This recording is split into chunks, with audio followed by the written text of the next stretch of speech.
When people talk about their solo traveling experiences, they talk about how much it changed their lives, how they met incredible people, and how they learnt new things about themselves. But how much of that is actually true?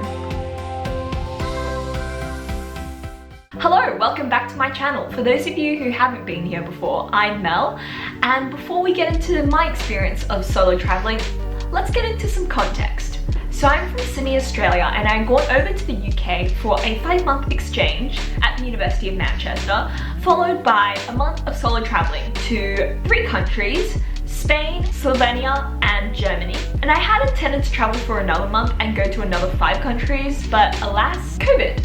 So now that we've gotten the context out of the way, let's get into loneliness and making friends. So I don't know about you, but before I went solo traveling, I think I had this expectation that I was gonna make a lot of new friends and a lot of cool friends from different cultures and that sort of thing.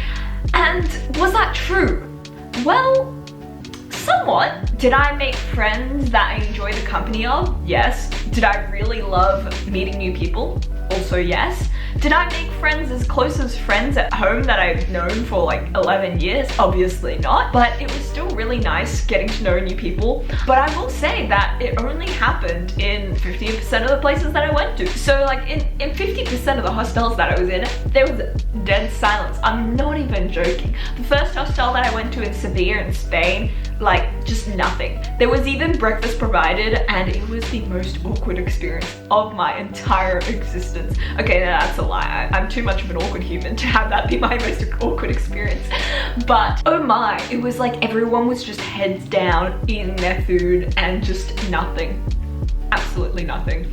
So I had some good experiences. My like hostel in Slovenia, honestly amazing people. I mean, I don't think I got very lonely, to be honest, except for I would say there are some situations which I feel like you feel the loneliness more, e.g.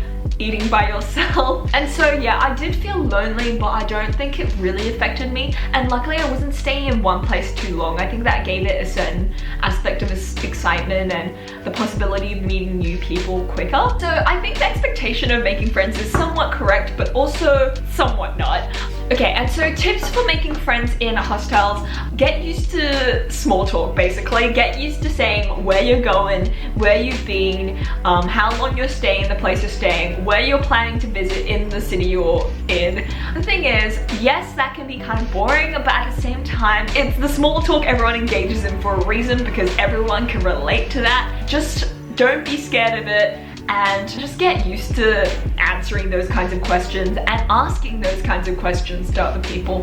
And I would also say, especially the way to like really solidify friendships is to organize sightseeing together. So if you hear that someone else is going somewhere the next day, also be like, hey, could I come with you? Or if you're thinking of going somewhere the next day, then you can say, does anyone else want to come with me? And then you guys spend the whole day together, and that is like making friendships right there. Also, I'm horrible at this, but getting people's WhatsApps or Instagrams or whatever, I think is a great way of actually continuing that friendship. Or further down the line, also if you're visiting somewhere that they're gonna be, and then you can meet up and contact them. Don't be scared of asking for the Instagram or WhatsApp. But I mean, I wasn't great at this. I was just like waiting patiently for people to ask me. Or if I was in a group where people were asking each other, I'd be like, me too, please. I'd also say that don't feel too pressured to make friends. Sometimes, you know, I wasn't in the mood to make friends at all. I was just tired and not wanting to talk to anybody, and that was okay. I just didn't talk to anybody, you know? It's fine to actually just do what you like and not fulfill a expectation of traveling that other people have. Let's talk about hostels. I was actually a bit scared of hostels before I went solo traveling, not gonna lie. Yeah, I just had no idea what it was gonna be like, but I honestly had pretty good experiences overall. Pretty much all my hostels were like decently nice, except for one in Madrid where they had clear shower doors, which took a bit of getting used to. Oh my my goodness. Yeah, no, it wasn't that bad actually. Yeah, that's all I've got to say on that one. But overall, I had really good hostels. Like, there were some really nice hostels out there that weren't even that expensive. I would say that reviews are very important. And also just be aware that, for example, Hostel World, I've heard a lot of people say that they inflate their reviews. So I talked to a lot of people who only chose hostels on Hostel World that were rated 8 or above, or 9 or above even. So do be aware of that. Personally, I use Google reviews to have a look because I thought it was a bit more impartial, and I would literally scroll through so many reviews. I would translate reviews. And also, if you don't have the time to look through reviews, I would suggest potentially looking at the blog Hostel Geeks. They usually recommend a couple of hostels for different cities, and it just saves you on like scrolling through lots of reviews, because I think they do pretty decent reviews. Although sometimes they do pick more expensive hostels, so I just do my own research basically. But I'd say hostels are one of the better places to stay compared to Airbnbs, because as a solo traveler, you do want to be socializing and making friends. I think it is a great opportunity to do that. Most of the time, it's a bit more difficult to make international friends in your own home city. So I think that it's a really great opportunity to make international friends. This is just more advice on hostels. But when you pick a hostel, location is pretty much the most important thing. So ideally, obviously, a location near the sites that you want to see. And also ideally a hostel that is close to where you're arriving and departing from. So the bus station or train station that you're leaving and arriving from, because it just saves you a lot of stress basically, and it saves transportation costs too. And let's move on to safety, because I feel like this is a big concern, especially for a lot of solo female travelers. Personally, speaking from my experience, I didn't have any issues. I did not have anything stolen from me. I was not in any unsafe situations where I was harmed, but like, I was vigilant at night. I didn't go out that often at night as well, so maybe that is also why I had a lower chance of experiencing something harmful. But yes, also in hostels, bring some locks along for your lockers. I honestly got a bit lazy with this at certain points. Like, I did leave my laptop on my bed and then go to the bathroom and come back again. It was still there, it was all good, but I would obviously not recommend that. It's better to be safe than sorry. But personally, I didn't experience anything really harmful. Finally, let's talk about my experience in general.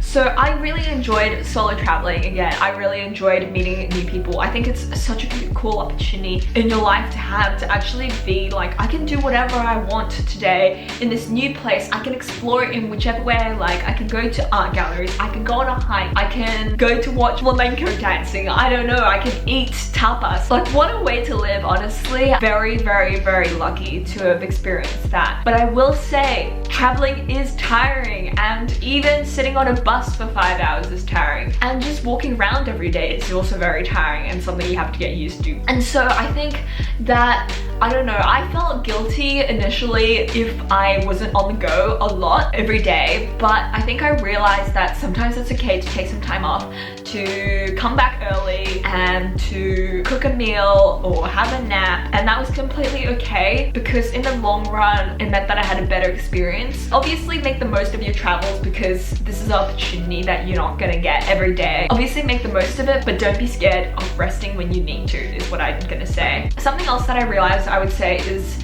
that my perception and experience of a place was really altered by the weather that was there. So if it was really rainy, honestly, I didn't have as a good experience in those cities as much as I did in sunnier places. Obviously, there is an aspect of the city itself, but I would say that weather is such a big deal, and I didn't even realize it before. Just a sunny day just makes the whole day better, in my opinion. It's probably why I enjoyed the south of Spain more than I did Munich, not gonna lie. And so yeah, sometimes the experience that you have isn't even shaped by who you meet or what is there. Like, it's literally the weather. And so finally, I want to just chat a bit about the expectation that a lot of people have of solo traveling. I think that it will change your entire worldview. You will make lifelong friends and you'll grow so much as a person and all that kind of stuff. I mean, those are probably exaggerated expectations, but I will say those expectations do exist. They did for me, at least. The thing is, I don't think I changed that much really. I think also because of my exchange, I had already sort of taken a step of